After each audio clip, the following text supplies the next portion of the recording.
Isère, soupçonnée de diriger un réseau de proxénétisme, une ado de 16 ans écrouée. Selon les enquêteurs, l'adolescente appâtait ses victimes, des mineurs en fugue ou en rupture familiale, via les réseaux sociaux en leur proposant un toit. C'est un coup de filet en Isère contre un réseau de proxénétisme.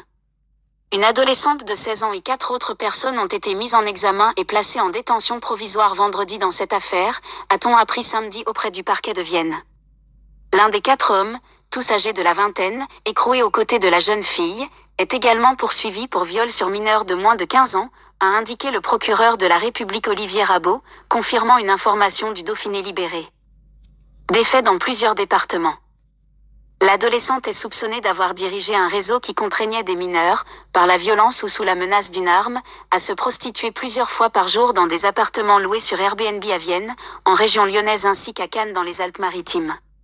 Selon les premiers éléments de l'enquête, la jeune fille, suivie et placée depuis plusieurs années par l'aide sociale à l'enfance, appâtait les victimes, des mineurs en fugue ou en rupture familiale, via les réseaux sociaux en leur proposant un toit sous lequel se réfugier.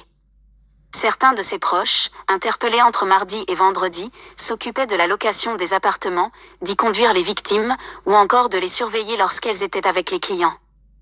Au moins 3 victimes. Mi-juillet, 2 des victimes, nées en 2009, avaient porté plainte au commissariat de Besançon dans le Doubs, selon le procureur, disant savoir subi dans ce contexte des violences physiques et psychologiques dès la mi-juin. Une enquête avait alors été ouverte par le commissariat de Vienne et celle-ci a permis de remonter jusqu'à ce réseau de proxénétisme, a expliqué Olivier Rabault. Une information judiciaire pour proxénétisme aggravé a donc été ouverte et son objectif est désormais de déterminer s'il y a d'autres victimes, a indiqué la procureure.